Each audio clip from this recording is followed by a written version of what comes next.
When Steve Harvey saw a decorated veteran struggling to speak on stage, he made a choice that would change everything. In a moment that nobody saw coming, he broke character completely, abandoning the entertainment, abandoning the script, and showing up as something far more powerful. A human being who genuinely cared. What happened next wasn't just moving. It was transformative. And it all started with one simple act of authentic compassion that would ripple far beyond that stage. Marcus Webb was sitting in a green room backstage at one of the biggest talk shows in America. On the surface, he looked exactly like what you'd expect. A decorated military veteran, shoulders back, jaw set, eyes forward. The kind of man who'd been trained his entire life to show strength no matter what. To never let them see you break. To keep the mask on. But behind that mask, everything was different. Nobody could see the tremor in his hands as he watched the show on the monitor in front of him. His fingers kept clenching and unclenching, a nervous habit he'd developed years ago that he couldn't seem to shake no matter how hard he tried. Nobody could see the way his breathing changed when certain sounds triggered something deep inside. A memory he'd spent years trying to bury. A sound from the show, a sudden noise, a particular word, and suddenly he was back there. Back in the desert. Back in the moment that changed everything. Nobody could see the war that was still happening inside his mind, even though he'd left the battlefield years ago. The war between the man he was supposed to be and the man he actually was. Between the strength people expected from him and the fragility he felt every single day. Marcus had done everything right. He'd served his country with honor. He'd deployed multiple times. He'd seen things that most people will never see. Experienced things that most people will never experience. He'd lost brothers. He'd made impossible decisions. He'd survived when others didn't. He'd come home. He'd tried to rebuild a normal life. He'd learned to smile at the right moments, to say the right things, to laugh at jokes even when nothing felt funny anymore, to convince everyone, including himself, that he was fine, that he'd moved past it, that the invisible wounds had healed. But they hadn't. The green room was quiet, except for the sound of the show playing on the monitor. He watched Steve Harvey work the audience, watched them laugh and applaud. They looked so carefree, so unburdened. Marcus wondered what that felt like anymore. His phone buzzed, a text from his daughter. "Good luck, Dad. You've got this." He stared at those words for a long moment. She believed in him. She thought he was strong.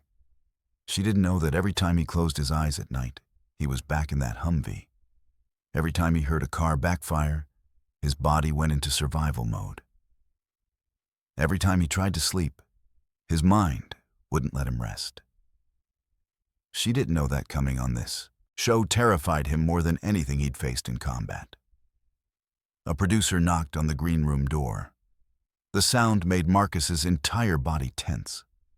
His hand went instinctively to his chest, a grounding technique his therapist had taught him. Breathe. You're safe. You're here. "Marcus, you're on in 5 minutes. How are you feeling?" The producer asked with that practiced smile that talk show staff perfect over years of doing this. Marcus looked up. He forced that smile, the one he'd perfected over years of pretending, the one that said everything was fine, that he was grateful to be here, that he was ready to share his story with the world. "I'm good," he said, his voice steady and controlled. Ready to go. He wasn't good. He wasn't ready.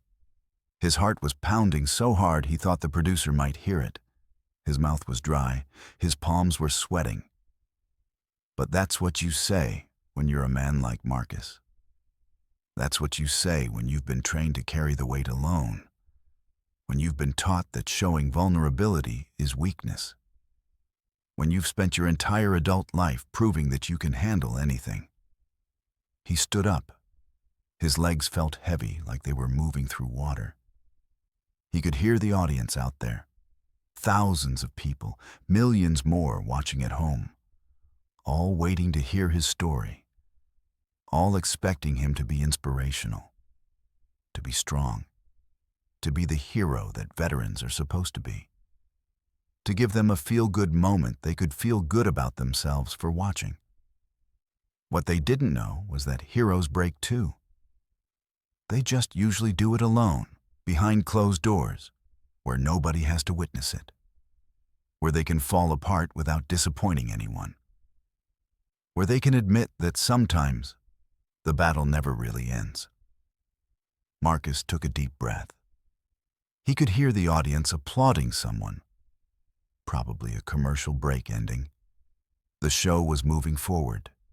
In moments, it would be his turn, his moment, the moment where he was supposed to be brave and strong and inspiring.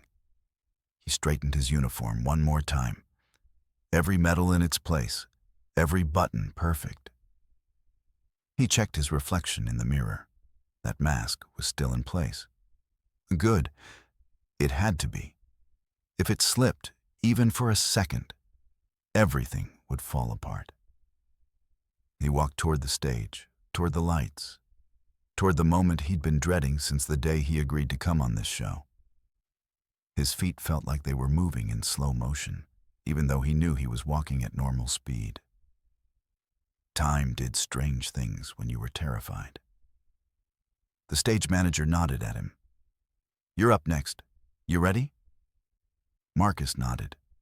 He wasn't ready. He would never be ready for this. But he'd learned a long time ago that readiness wasn't really the point. You just showed up. You did what was asked of you. You survived. As he waited for his cue, Marcus could feel his heartbeat in his throat. He could feel the weight of every decision he'd made in his life pressing down on his shoulders. He could feel the eyes of millions of people about to land on him, expecting something from him, expecting him to be strong. And that's when the carefully constructed walls began to crumble in front of millions of people.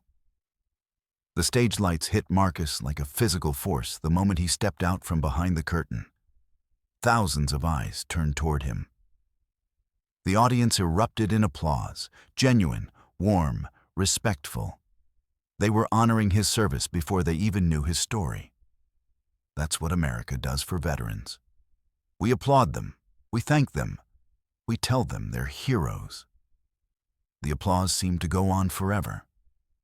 Marcus could feel the weight of their gratitude, their respect, their expectations. These people didn't know him. They only knew what he represented: sacrifice, courage, strength. And he was about to perform all three for them, whether he felt them or not.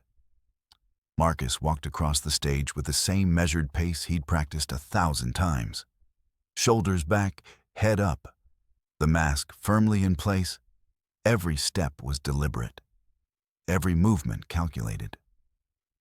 This was what he'd trained for, not just in the military, but in the years since coming home. The performance of being fine, the performance of being strong, the performance of being the man that people needed him to be. Steve Harvey stood to greet him, that famous smile on his face, his hand extended in genuine warmth. Up close, Marcus could see that Steve's eyes held something different than most people's. There was a depth there, a recognition of something. Steve Harvey had interviewed thousands of people. He'd seen vulnerability before. He'd seen people break down on his stage. But this was different. This was the moment before it happened. And somehow, Steve seemed to know it was coming. They shook hands. The audience applauded louder. Marcus could feel the energy in the room. It was electric, charged with anticipation. People had come here to be moved. They had come here to witness something meaningful. They had come here to feel something. Marcus Webb, everybody. Steve announced to the crowd, his voice booming with that trademark warmth and charisma. A decorated veteran, multiple deployments, Purple Heart recipient. Welcome to the show, my friend. The audience applauded again. Marcus sat down in the chair across from Steve.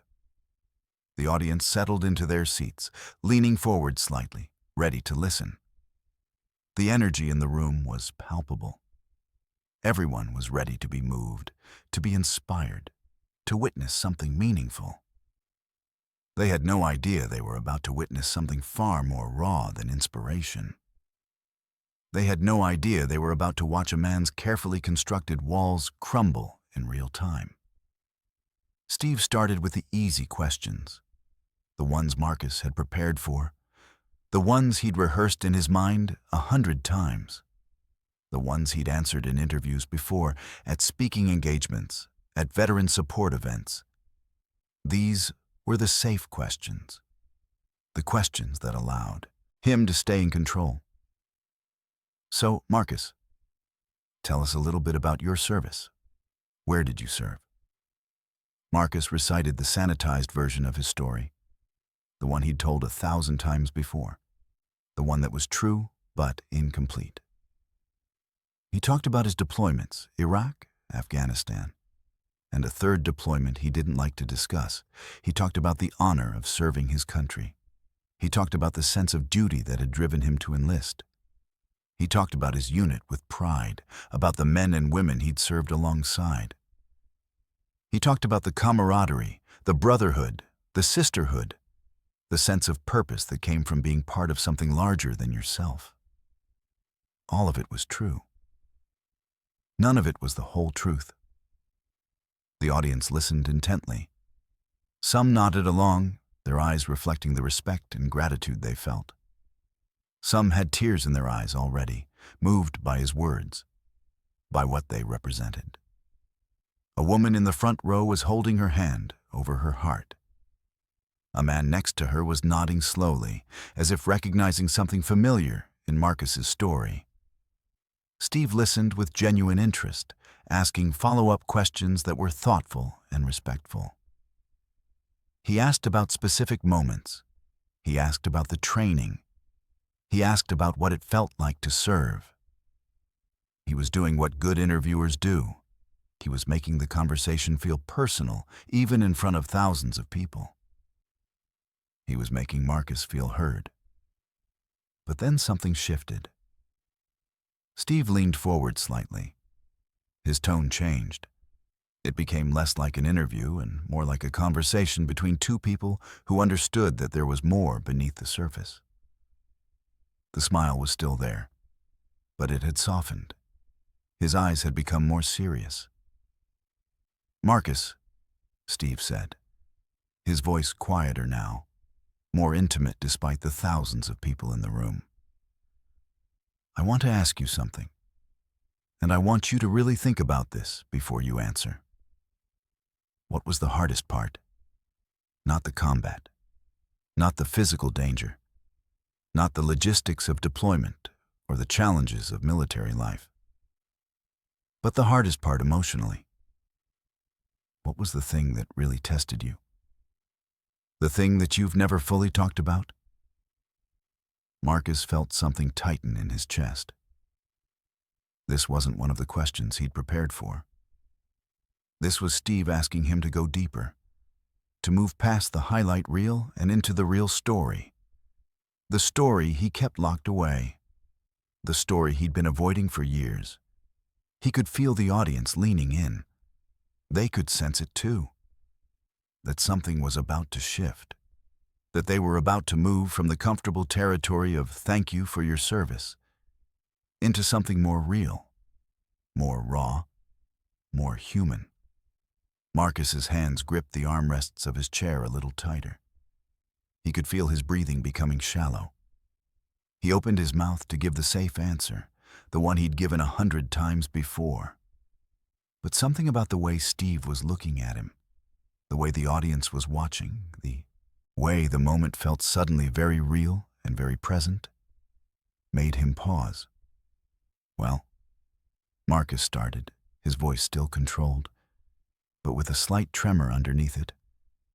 I think the hardest part was losing people you care about, people you trained with, people who were like brothers to you. His jaw tightened as he said it.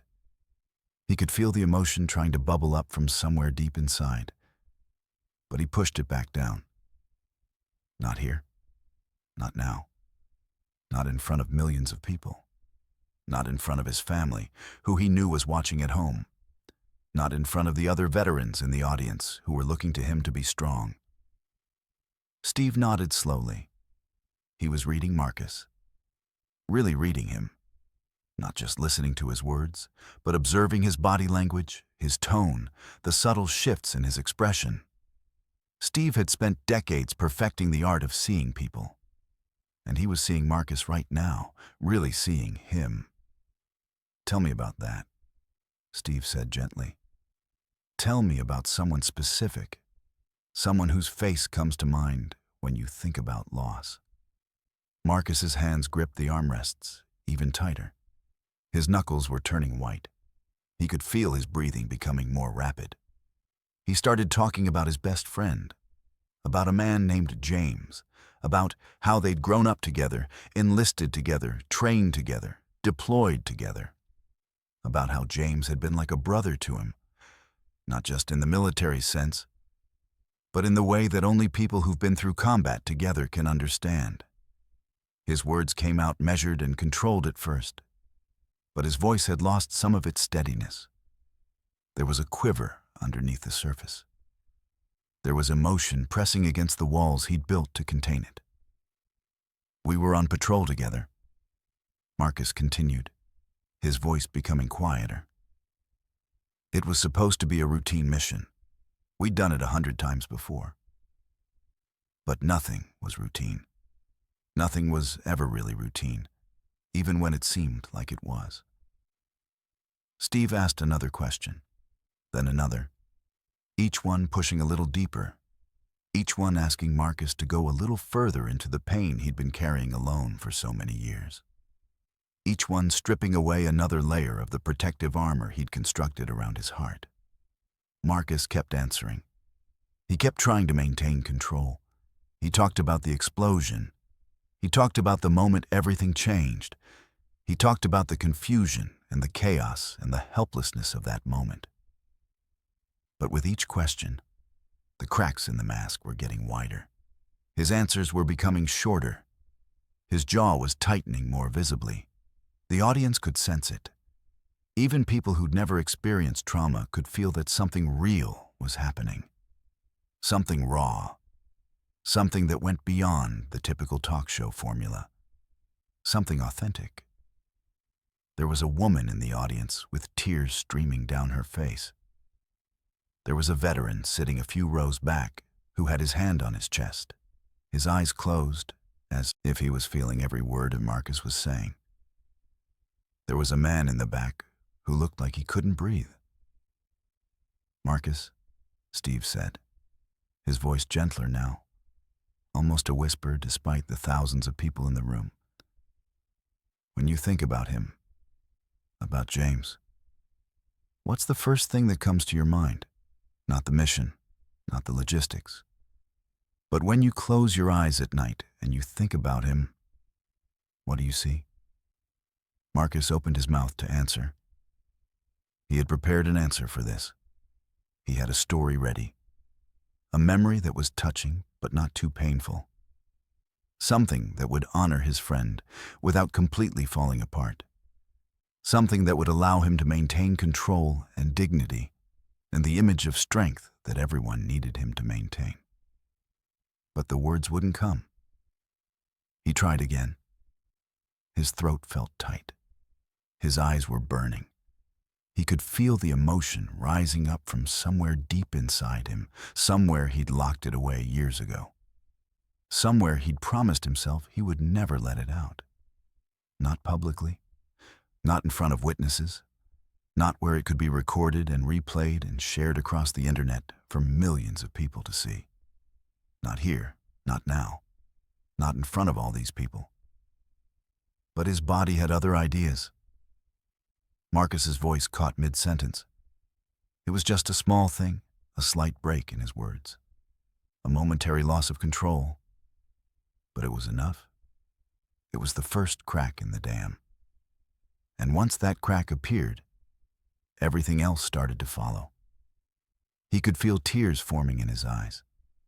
He could feel his chest tightening. He could feel the weight of years of grief and guilt and loss and trauma pressing down on him all at once. He could feel James's presence in that moment, the friend he'd lost, the brother he'd failed to save, the man whose memory he'd been carrying alone for so long. The audience gasped, not in shock, but in recognition, in empathy, in the understanding that they were witnessing something real, something vulnerable, something that mattered. Steve reached over and placed his hand on Marcus's shoulder. It was a simple gesture, but it was powerful. It was Steve saying, "You're not alone. I see you. The world sees you. And it's okay to not be okay." And that's when the carefully constructed walls began to crumble in front of millions of people. The moment stretched out like taffy. Time seemed to move differently now. Marcus could hear his own heartbeat in his ears. He could feel Steve's hand on his shoulder, solid, real, grounding. But it wasn't enough to stop what was happening inside him. Marcus took a breath, then another. He was trying to regain control, trying to pull himself back from the edge. This was what he'd always done. This was his skill, the ability to compartmentalize, to push things down, to function despite the chaos happening inside his mind. But something was different this time. Something had shifted the moment Steve asked him to really see James, to really remember him, not as a casualty, not as a statistic, but as a person, as a brother. "I see him," Marcus said quietly, his voice barely audible despite the thousands of people in the room. "Every day, I close my eyes and I see him. I see his smile. I see the way he used to laugh at his own jokes before anyone else did. I see." His voice broke. It wasn't a small break this time. It was a complete fracture. The words stopped coming. His chest heaved. His hands released their grip on the armrests and fell into his lap. His shoulders, which had been held so rigidly upright for so long, began to shake. The audience was completely silent. Not the polite silence of people listening to a speaker. This was the sacred silence of people witnessing something profound, something that transcended entertainment, something that reminded them why they were human. Steve didn't say anything. He didn't try to comfort Marcus with words. He just kept his hand on Marcus's shoulder and let him have this moment. Let him break.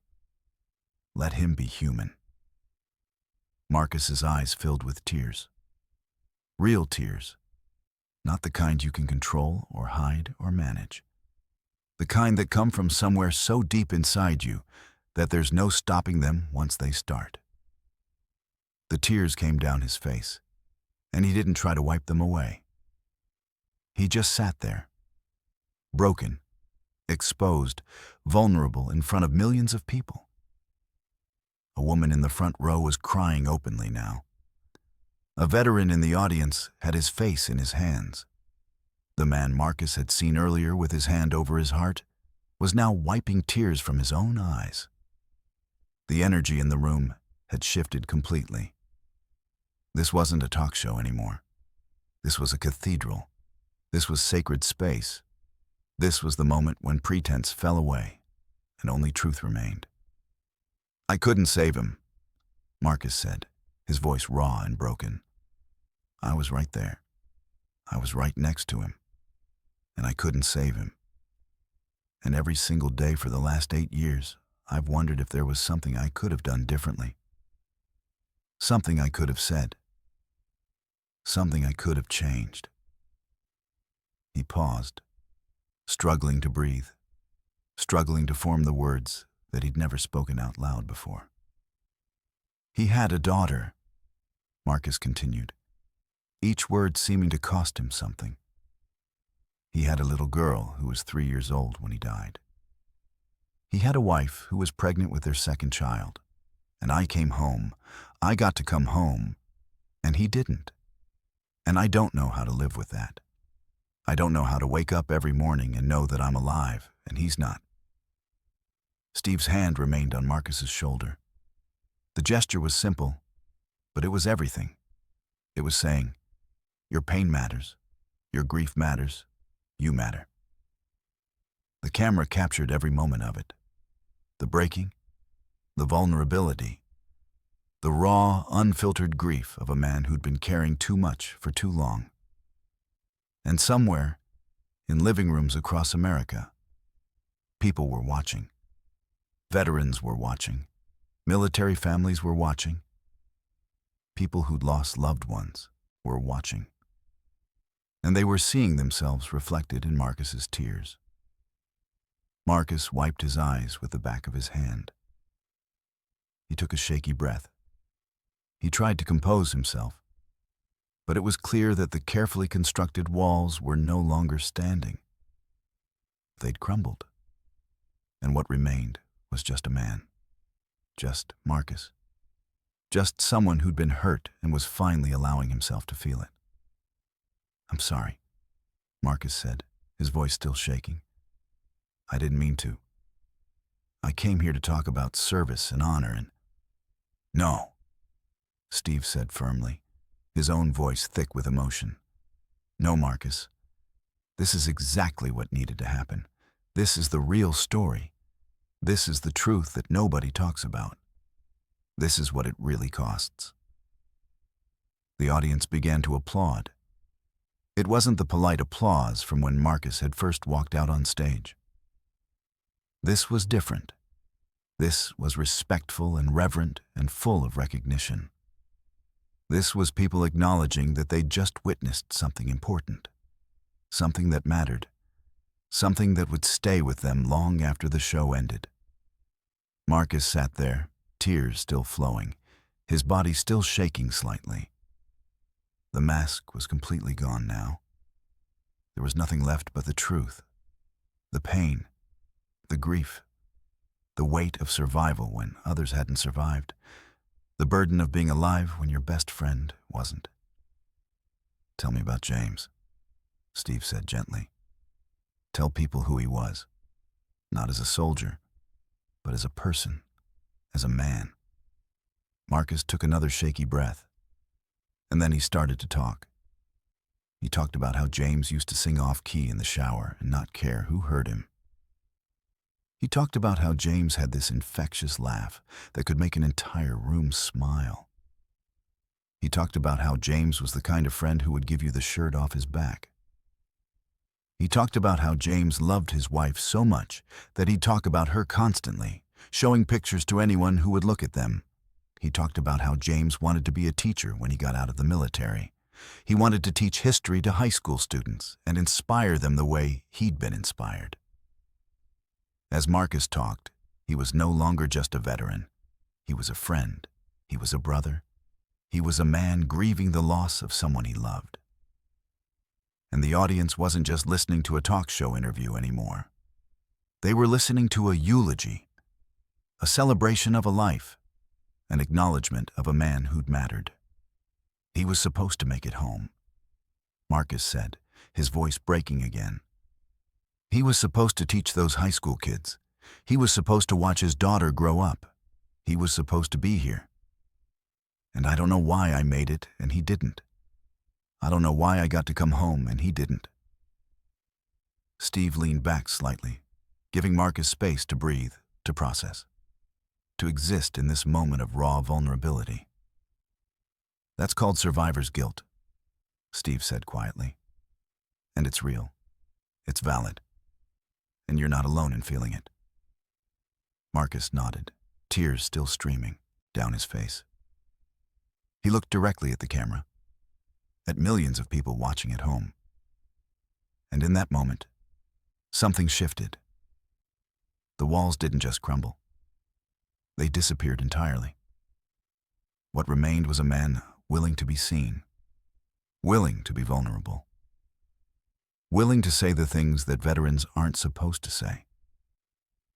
"If you're out there," Marcus said, speaking directly to the camera, to the veterans watching, to anyone who'd experienced trauma or loss. "If you're carrying something like this, if you're pretending to be okay when you're not okay, you don't have to do it alone. You don't have to carry it by yourself. There's no shame in breaking. There's no shame in asking for help. There's no shame in admitting that you're not fine." His voice grew stronger as he spoke, even as the tears continued to flow. "James would have wanted me to be okay," Marcus continued. "And I think that starts with admitting that I'm not. It starts with admitting that I've been broken for a long time. And it starts with letting people help me put myself back together." The audience erupted in applause again. But this time, it felt different.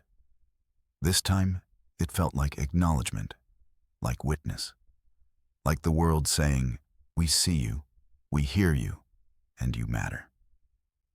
And in that moment, on that stage, in front of millions of people, Marcus Webb finally took off the mask.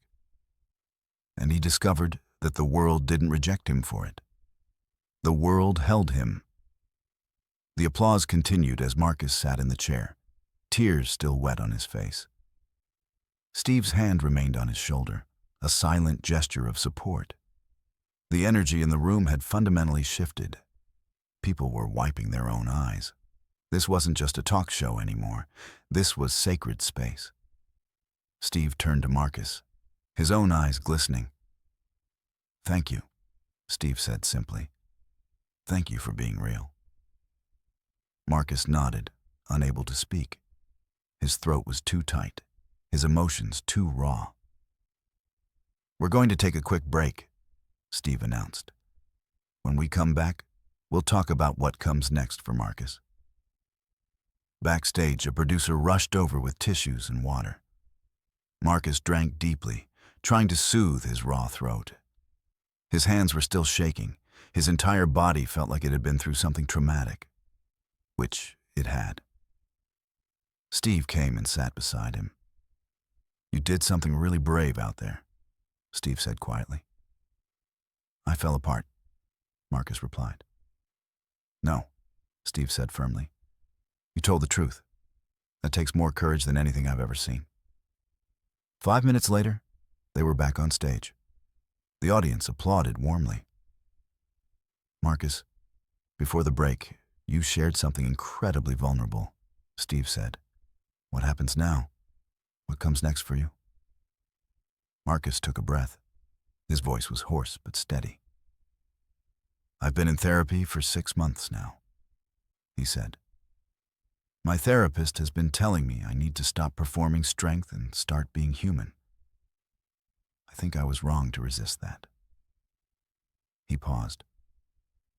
"James's wife reached out to me last year. She told me James would have wanted me to live. Really live. Not just survive. And I realized that I've been dishonoring his memory by refusing to heal." The audience was completely silent. "So what comes next?" Marcus continued. "I'm finally accepting help. I'm finally allowing myself to grieve. I'm finally admitting that I'm broken. And that's okay. Because broken doesn't mean worthless. Broken just means human." The audience applauded quietly, reverently. "I want to say something to the veterans watching right now," Marcus said, speaking directly to the camera. "If you're struggling, if you're carrying something heavy, please reach out. Please don't carry it alone like I did for 8 years." He paused, his voice becoming stronger. "There's a Veterans Crisis Line number on the screen. If you're having thoughts of suicide, if you're struggling with PTSD, please call. You matter. Your life matters. Your story matters." Steve squeezed Marcus's shoulder. Thank you for being willing to be this real, this vulnerable, this honest. I think what you've done today is going to help a lot of people. Marcus nodded. The emotion was too close to the surface, but this time he didn't push it down. He let himself feel it. He let the world see it. The interview continued. Marcus talked about starting a support group for veterans dealing with PTSD and survivor's guilt. He talked about honoring James's memory by helping others. He talked about possibly writing a book, speaking at veteran events, using his story to create change. When the interview finally ended, the audience gave Marcus a standing ovation. People were on their feet, many with tears in their eyes. Some were veterans recognizing a brother in Marcus's story. Some were family members of veterans, understanding for the first time what their loved ones might be carrying. Marcus stood up and didn't hide his tears. He let them flow freely. He waved to the audience. He hugged Steve. In that moment, something fundamental had shifted inside him. The mask was gone, and what remained was a man who was finally, truly, beginning to heal. In the days after the interview, Marcus was flooded with messages from veterans and families grateful for his honesty. Yet, amid the support, he found himself grappling with painful memories he had buried deep. One evening, feeling overwhelmed, he called his therapist. I thought I was moving forward, but now I feel haunted by the past, he admitted. She encouraged him to confront those feelings, emphasizing that it was normal to feel overwhelmed after such an emotional release. Determined to honor James's memory, Marcus decided to write a letter to him. As he wrote about the day James died, the guilt he felt, and the life James should have had, he experienced a cathartic release. By the end, he felt lighter and more at peace. At the next support group meeting, Marcus shared his experience and proposed that everyone write a letter to someone they had lost. The idea resonated, and the room filled with a collective understanding of their shared pain. Jake, a veteran who had opened up about his best friend, expressed his intent to write his letter too. As they closed the meeting, Marcus felt a sense of accomplishment. They had created a safe space for vulnerability and healing. Later that night, Marcus finished his letter to James. He took it outside to his fire pit, expressing his remorse and promising to live for both of them. As he burned the letter, he felt a weight lift. The past would always be part of him, but it no longer had to define him. That night, the flickering flame symbolized a new beginning, one filled with hope and the possibility of healing.